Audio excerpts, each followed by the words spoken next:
Ladies and gentlemen, welcome back to the 504 Core Podcast, episode 20. We're on a roll right now. Zach, what's been up? Game week been pretty busy, huh? Yeah, game week's been crazy, man. I've been hopping on a couple different pods this week, kind of just giving as much LSU analysis as I can. I was on a Florida State podcast last night and really successful. They did really good numbers. We got some really good information on both programs. So it's been a super busy week. I know Corey and I were trying to get on, the same podcast this week, but just coordinating it was a little difficult with so much going on. But yeah, busy week. Flying out to Florida tomorrow to get things rolling for this weekend. But yeah, we have a busy stretch coming up. I'll tell you that much. Yeah. We can come back to the Florida State game. Obviously, that's a big topic. But the big news tomorrow, Dominic McKinley with recruiting. What's the latest with him? Yeah, so that whole Dominic McKinley saga has been a pretty interesting one over the last couple of months. He received a crystal ball to Texas a while back, and they've been trending positively ever since. But to get him and his brother down to Baton Rouge for the Bayou Splash recruiting event, that last weekend of July was crucial. Brian Kelly and his staff offered his younger brother Darius. He's a 2026 prospect. So, it was a beneficial sight to get him on campus and get him around a bunch of other coveted recruits and, kind of work from there. It was a really positive sign. But Ohio State and Texas have taken charge of his recruitment right now, and it's going to be kind of a battle until December to get him. It doesn't seem like it could go LSU's way tomorrow. You never know what can happen in recruiting. The last 24 hours, a lot can change. But for right now, it seems like McKinley's trending elsewhere, and LSU's going to take this one to the buzzer for early signing day in December.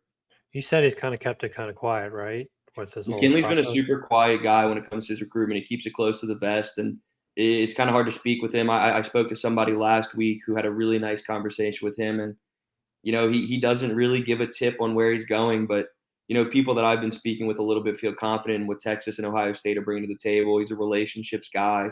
Has a really good relationship with the defensive line coach over at Ohio State. So we'll see what ends up happening here at the end of the day. But LSU's going to play catch up here, and we'll see what happens. But Ohio State and Texas certainly have the edge, in my opinion, right now.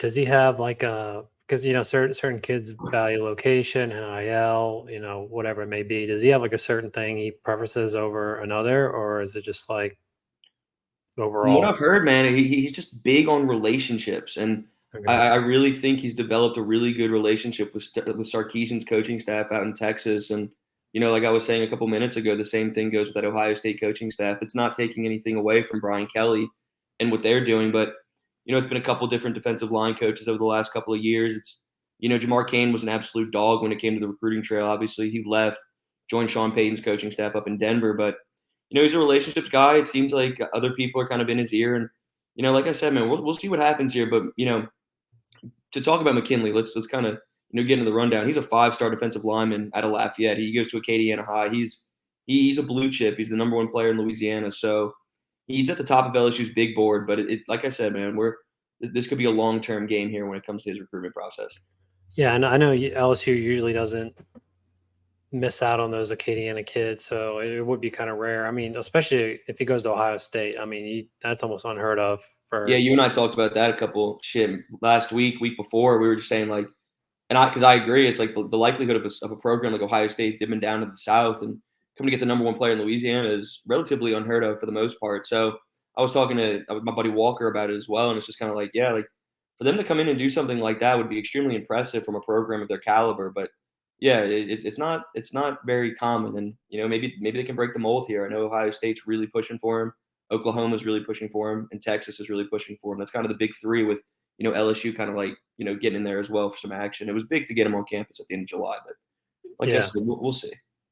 yeah. I mean, it's pretty tough if he's values relationships. It's pretty tough having what a third D line coach in 2 years. I mean, Lindsey left, Kane left. I mean, that's pretty tough. But Lindsey, yeah, the Lindsey situation is difficult because he just got to campus in the spring, and he's battling some health problems right now. He's been in the hospital. I think he might have gotten released last week or the week before maybe, but that's just an unfortunate situation when it comes to Jimmy Lindsey. He hasn't necessarily left the program, but he's taking a leave of absence while he kind of monitors this health concern that he's been having. But hopefully they can get him back on staff sooner rather than later. But to what you're saying, yeah, I mean, to develop relationships is super challenging at this point in time when you have such like a revolving door of defensive line coaches. But ultimately, once again, we'll see. you never know. Recruiting's always fluid. Anything else regarding recruiting Yeah, right now? so LSU's really recruiting really, really heavily this 2025 four-star cornerback, Anquay Fegans. And he was a commit to USC for, a couple of months now. He's a junior. He's really, really evolving as a player. He's a blue chip guy. You can see him get that fifth star by the time it's all said and done. And like I was saying a second ago, he's been committed to USC for a couple months. Today, he actually decommitted from USC. And it's a really big development for this LSU program as they continue retooling their secondary. So, with that being said, he's back on the market. He backed off his pledge to the Trojans and Lincoln Riley. And, LSU had him on campus at the end of July for that Bayou Splash recruiting event. So, seems like that recruiting event might have gone really, really well and went in their favor. So he's back on the market. I wouldn't expect him to make a decision soon at all. USC is still going to be in the cards for him, but LSU is going to put their foot on the gas for him. Texas, Ohio State, USC, LSU. Those are some schools to monitor when it comes to Anquan's services because he's a super talent. So LSU is going to see what they can do. Try to get him in town for an official visit this fall for a game day, but. That's some really big news on the recruiting front when it comes to his decommitment from USC. Where's he from? You said? Oof. Dude, I think he might be a Cali kid. Really? Okay. Yeah, let me tell you though right now. I'm looking up some. He was right here. No, he's from Alabama. He's a Okay. Southern boy. So Oh damn. it's good. Yeah, I mean, tough to poach a kid from Auburn or Alabama. But yeah, you never know. Yeah, I mean, why, dude? If at this point, like, if you're an offensive player, you'd love to go play for Lincoln Riley, but why are you going to play for Lincoln Riley as a defender? Like, And he's that's no track true. And record. but another thing that you and I talked about like a couple weeks ago is just like why even like commit to a school before your junior year of high school anyway? Like Yeah, likelihood that you stay pledged to a program for that long is slim. It's not unheard of. It does happen. I don't want to say anything because obviously like Decorian Moore just committed to LSU before his junior year, 5-star wide receiver at Duncanville. So I don't want to say anything and contradict myself, but to commit to a program and stay pledged to them for a year and a half, right before that early signing period in December is a tough task for a coaching staff to hold on and continue maintaining that relationship. So he committed in his his sophomore campaign and decommitted and he's back on the market and LSU's going to make their push. yeah, I don't get it either. I mean, it'd be one thing if you commit like junior year and then just shut down your recruiting, but Yeah. it seems like no one really does that. I mean, I guess they just want the notoriety of being committed to a Power Five program. I'm really not too sure, but yeah, when Decorian Moore committed to LSU, I'm like, oh, okay, that's obviously great news, but it's pretty early. It's very fluid. I mean, we've seen some stuff where kids like will commit super early and then recruit and then they'll decommit. So I know like Rajon Davis a couple years ago, he was committed to LSU. He looked like the most sure thing ever. He committed early and then recruiting, and then next thing you know, he backs off and goes to USC to go. Yeah, and like on that front, it's just like for Decorian Moore, like it's kind of a different situation just because like LSU's trying to develop this pipeline to Duncanville, like an LSU to Duncanville, Yeah, connection here. You saw Caden Durham, the 4-star running back, commit to LSU, and Decorian didn't waste any time. He came to Bayou Splash with Colin Simmons and Caden Durham, and he obviously felt a connection with wide receivers coach Cortez Hankton before pulling the trigger and stuff. So I want to kind of be weird here and say that it's different with Decorian Moore just because of what's being developed between the two programs of Duncanville and LSU, but yeah, it's they're gonna be fishing for him for quite some time to get him to put pen to paper next December in yeah, 2026. it's a long process. Like I said, if I were a recruit, I'd want to be wined and dine and take every damn visit I could. Oh, So, dude, that red carpet treatment second to none. dude, why not live it up? Yeah. Anything else recruiting wise? That's I put in out the something face. today, kind of like a recruiting update thing, and we kind of hit on both pieces of Anquan Fegans and Dominic McKinley. Those are the two big fish that people are that LSU's kind of looking towards. There's 2025 offensive lineman Devin Harper, guy out of Shreveport, and so he's on LSU's radar right now. We could see him maybe shut down his recruiting process early. He's really blowing up. He's getting SEC offer after SEC offer. LSU, Florida, Georgia, everybody's kind of in his ear. He's a really really fast rising 2025 prospect. So for LSU to continue staying in his ear and potentially try to get him to shut down the process early would be super beneficial because continue stacking the big guys up front is key for Brian Kelly. It's what he prides himself on the recruiting trail. So get one of Louisiana's finest to stay would be big. So I'm really monitoring Devin Harper and what he's doing on the recruiting trail right now. I'd love to see him shut things down early, but like I said, early in the process, we'll see what he does. Yeah, for sure. Brian, me and Corey talked about it last night. when Kelly came here, he prided himself on offensive line and tight ends, and it's completely different than it was when he came Yeah, here. he's flipped the script in a big way, especially in that tight end room. And I mean, even in the offensive line room, he has two guys who are all SEC caliber guys, and Emory Jones and Will Campbell. So for them to play and contribute so much as true freshmen was unheard of, especially under Brian Kelly, because he's not one to, really play youngsters, right then and throw them into the mix. But he did that. He threw Mason Taylor in as a freshman too, and it paid off in the long run. So he's really retooling that offensive line room, that tight end room, and it's paying off for this program. Yeah, we briefly talked about it in a previous podcast, but even given Will Campbell number 7, that was kind of a shock, to be honest. Yeah, what'd you think of that? What'd you think of 7 and number 18 numbers going to them? I'm a big fan of Mekhi Wingo. I love him. I've gotten to talk to him a couple of times now, and every time it's just been joy. He's a pleasure to speak with, and I'm a fan of giving it to a defensive playmaker and somebody like him. I would have loved to have seen Josh Williams get number 18. Man, that was the one that I was banking on. I would have loved to see that. He's the epitome of an LSU Tiger. From walk on to scholarship to starting duties as a running back. It was a really cool story. It's kind of like a Cinderella storyline, but by no means am I upset that Mekhi Wingo got it. BJ Ojolari had it last season up front at defensive line, and give it to another guy who's set to have a big time season. So I'm not too upset with Wingo getting 18, man. I love him. And then fast forward, look at Will Campbell getting number 7, and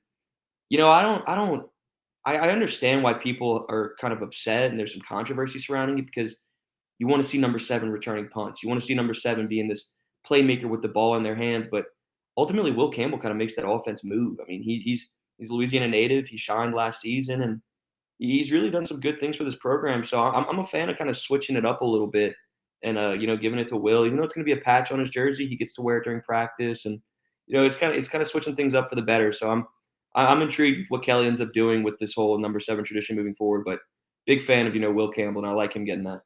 Yeah, it's hard to be upset to give it to your all everything offensive lineman, but yeah, people are traditionally they like to see guys playmakers, but yeah, Kelly just coming in, putting his own spin on things. I like it. So he's off to a good start on that. Kind of coming back to the running back situation. John Emery I guess he's not playing this week. Is it the grades? What's going on there? What's going on with him? Kelly's keeping the whole, reasoning kind of close within the program, so not many people are really sure what's going on here. You can point in the direction of academics because it's what's held him out for the last, this will be his 3rd consecutive season opener that he's missed, essentially. And it's always come down to the academics with him. Health-wise, it hasn't really been that big of a concern when it comes to John Emery, but, here we are. He's missing another season opener, and it's kind of just like an endless rotation when it comes to him. It's like, is he going to have that breakout year? No, he's not because he's suspended. Or can he do it this year? No, something happens off the field. It's just, he's never lived up to the potential. He's never lived up to the hype. And it's really unfortunate because John Emery's as talented as it comes in that running back room. He was a dog at a Destrehan. He's a really nice kid. And, it's unfortunate to see him miss this game. Hopefully he's back for week 2. But, yeah, that's just unfortunate, especially with Armani Goodwin also not playing this weekend too. Sure, LSU has 8 scholarship backs, and 2 of them not available isn't really the end of the world, and especially 2 guys who weren't really going to take significant snaps anyway this weekend. But, for the John Emery saga, it just continues even more, and it's an unfortunate situation for a guy who seemed to be, getting it all together. Dude, I wish LSU would just get a good week 0 game. At this point, what the fuck? Seriously, they tried to do it once Mason Smith went down. Dude, they should be doing him suspended for that one. They should be doing that at the beginning of the year. Get a tune-up game. Grambling State. Play that game week 0. Why not? Why are you pushing that to week 2? There's mixed emotions on that, and I'm on the same page as you. I think it'd be nice to get a tune-up game and get prepared for the season to start, but at the same time, like, you don't want to risk injury and stuff. And financially, it's big time to play a school like Florida State this year, USC next year in Vegas, and then ultimately Clemson moving forward. So like it's just it's a money situation, it appears, and you also want to keep your players healthy. Yeah, but okay, if LSU had a tune-up game last year before Florida, okay, so Florida State had the tune-up game last year before they played LSU. Like, I think if LSU had that tune-up game before they played Florida State, they might beat Florida State. Like, in all honesty, the amount of mistakes they made, like uncertainty on the offensive line, like it looked like that was the first time they're playing a game, and then Florida State, had a little warm-up with, I don't even know who they played last year, but it was some team might even hear of. So, I mean, LSU does this stuff like every single year. They play best of the best. You know, their strength of schedule is obviously always top 5, top 10 at the very least. So, I mean, I just wish they would just get these tune-up games. But I understand what you're saying with injuries. It's just like so strange. Like, just get a tune-up game. Get a week 0 game in LSU. Come on. I mean, at this point, it's kind of ridiculous. They It's know not a they bad haven't done take, and I completely agree with what you're saying about last year. Like Florida State, obviously, had their tune-up game in week 0, and LSU didn't. But now look at this year, dude. Florida State didn't take one, so now it's kind of Yeah. same situation. And both these two teams are super similar, in the sense. So I'm excited to see what rolls out with week 1 with Florida State. I'll tell you that much. It's going to be really interesting. Yeah. What are you expecting to see on Sunday? It's a broad question. There's a Yeah, couple left of it pretty different broad. things. I kind of want to just like if I'm gonna break down like my 3 keys to victory, I'm gonna write something on that later tonight. It's gonna be a battle in the trenches. First and foremost, you're gonna get Will Campbell and Jared Verse going at it again this year, and Jared Verse is gonna be a top 10 pick in 2024. He's an absolute unit inside. I mean, he's a freak. He's Jared Verse is a freak, and Will Campbell got the nod against him last year. And when I say got the nod, he was the guy as a true freshman having to go up against Jared freaking Verse. And Verse got the best of him at times. Campbell, held his own at times. But now you kind of get round 2 of that matchup. And, Will is kind of somebody who's coming into his own. He's a team captain. He's wearing number 7. He has a whole SEC season under his belt now. So that's a matchup that I'm circling, wanting to see. And ultimately, the battle in the trenches will decide this game. So that's first and foremost. Second, it's Jaden Daniels. Can he connect on those intermediate balls? Can he push the ball vertically? Can he continue to, go on that positive trajectory? And I think with the offensive line holding their own against Florida State, it would open up everything. He gets some time in the pocket, let plays develop, put your ball in your playmaker's hands like Malik Neighbors. So this team's going to go as far as Jaden Daniels allows them to. And, it starts with, him pushing the ball downfield a little bit more and not being as predictable. And then, ultimately my third and final one would be the secondary. Can Zy Alexander contain Johnny Wilson? The playmakers that Florida has is unbelievable. Keon Coleman is a Louisiana native, Michigan State transfer. He was going to be their starting wide receiver last season, or he was going to be their starting wide receiver this season, and he ultimately decided to enter the transfer portal, went to Florida State. So you kind of have like a 2-headed monster there with Johnny Wilson and Keon Coleman. And can this LSU secondary that struggled a lot during fall camp, can they kind of hold their own and limit the explosive plays, eliminate the playmakers, and kind of just hold it down a little bit? So when it comes to keys to victory for me, it's win the trenches, allow Jaden Daniels to have plays to develop, and get the secondary in check because they're in for a big test in week 1. Yeah, I agree. Last year, LSU's offensive line versus Florida State was, I mean, it was completely different than what it is today. I mean, you had Garrett Dellinger at center. He never played center. He had multiple missed snaps. They had like 7 different starting lineups the first like 7 or 8 weeks. Like they just never clicked. And that first game of the season was just tragic. Snaps going over Jaden Daniels' head. No time. Jaden Daniels really just running for his life is what I was saying on the Florida State podcast last night. It was just like, dude, like just nothing to develop, just nothing offensively. LSU showed up for a quarter and a half last year, and they almost won. Yeah. So, we'll see ultimately when you and I get to our predictions and stuff. But, I mean, it starts up front. But as you were saying. Yeah, no, I think LSU's offense is definitely going to be better. I mean, I remember before the season even started, Brian Kelly was like, "Oh, we have to learn how to practice." Everyone's like, "What? Like what?" Like so. I mean, they're a better team this year for sure. There's no doubt about that. They've lost a little bit of talent, but I think they will be a better team because they were pretty young last year, even with all the transfers. So, and then you said the secondary. I mean, it's pretty unproven. You have two starting cornerbacks who, I mean, Deuce Chestnut. Is Deuce Chestnut starting? I mean, Zy Alexander is, but who's the other one? Or is it Sage Ryan? I mean, who's the other one? Yeah, so when it comes to that LSU secondary, it's going to be really interesting, kind of like the rotation that they throw out there, because Zy Alexander's your cornerback 1. Like, he's starting on the boundary no matter what. And then opposite of him is going to be either Deuce Chestnut or Sage Ryan. We saw Sage Ryan run with the ones during that fall camp scrimmage before he kind of had that stinger injury. He's fine, though. Yeah, I mean, you'll see either Sage Ryan or Deuce Chestnut out there. Regardless, you're getting somebody who can compete.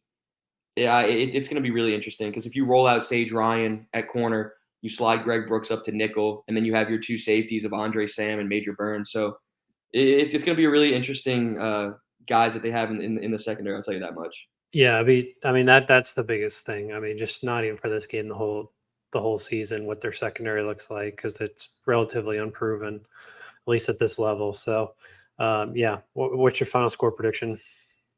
Yeah, for this week one matchup, I got to stick to what I've said on every single like radio show and podcast so far, and it's really just LSU getting over the hump here and beating Florida State 34-27. Some people say that's not enough points. They think they score more, and I feel really comfortable with around that 34-27, 34-30 type score. Spread's 2.5 right now. I think LSU covers and gets the job done, and it really just plays into a factor of LSU returns so many players, their entire offensive line on offense. Jaden Daniels back in year 2 in the system, just a comfort type of feel. And like I said a couple minutes ago, LSU showed up for, dude, maybe a quarter and a half last year and almost pulled it off. So, you know, have them show up for 3 quarters this year, and or pray to God all 4. And I think they get the job done here. Yeah, I think it'll be a close game. I agree. I think they will cover. It just seems like LSU's in better circumstance right now than they were last year, and they are a better team. I said 35-31. I think will be. I think it'll be a close game. I really do. Yeah, Just you and I are on the considering, same page then. yeah, just considering how much talent Florida State's returning, and everyone else is putting stock into Florida State as well. So, yeah, I think it'll be a pretty good time. Come Sunday, it just feels good to have football back. That's all. Yeah, thank God, dude. I'm so ready for this to be back. I'm ready for football season to be around. It's going to be an electric atmosphere in Orlando. I can't wait to get out there this weekend. It's Labor Day, only game on Sunday, dude. Like, we're in store for a treat. This is going to be a good one. Is the hurricane messing with anything? No. Nah, everything looks good for right now when it comes to that hurricane stuff. It seems like it's all past and making its way everywhere else, but Florida seems good to go for now. All right. Well, that's good. Anything else you want to plug? No, I'm good. I didn't know if you wanted to do game by game projections or anything, but maybe Yeah, I we was can kind of save that. waiting. I wanted to do it when everyone's together, but yeah, it's coming harder. We'll figure something out. But yeah, prediction for this weekend, I got LSU taking it over Florida State 34-27. I think they can get the job done here. A lot of returning production, a lot of newcomers. Logan Diggs can, enter the fold and, make a pretty big impact in this running back room, I hope, if he can stay healthy. So we're in for a treat. I can't wait to see Harold Perkins flying around the field, trying to contain Jordan Travis. Secondary kind of contain Keon Coleman and Johnny Wilson. Johnny Wilson's a 6'7", 240-pound freak. Like, let's not get it twisted here. Like, that's an electric wide receiver who pretty sure didn't even play last year against LSU. So this is somebody who's going to enter the fold in a big way this season. Like, he's in for a breakout season, a lot of people believe. And Jordan Travis is apparently the guys that I was talking to last night taking strides in the right direction as a pocket passer. So, I mean, we're in for 2 teams who are just so similar. You bring back a ton of production, you bring back instant impact transfers via the portal, and you got 2 coaches who are hitting their stride. So these teams match up really well. They're really similar in just about every single aspect. So, like I said, man, I'll reiterate it for the millionth time. We're in for a good game, and I can't wait to see how Jaden Daniels plays. That's the big kicker for me. Yeah, you said Harold Perkins. I can't believe I didn't even mention it before, but yeah, you got Harold Perkins this game. I don't think he even played last game or the last Florida State game. So, or maybe you're just a couple plays. So that's the biggest X factor. I mean, he's the best player in LSU's team. So yeah, we'll see. See how it goes. Yeah, I think that about does it. All I gotta say is go Tigers, and hopefully they get it done. So Yeah, we're in for a good one. We're in for a good one. But yeah, good stuff, brother. Yeah, appreciate you guys tuning in. If you could like and subscribe, we'd really appreciate it. And see you soon.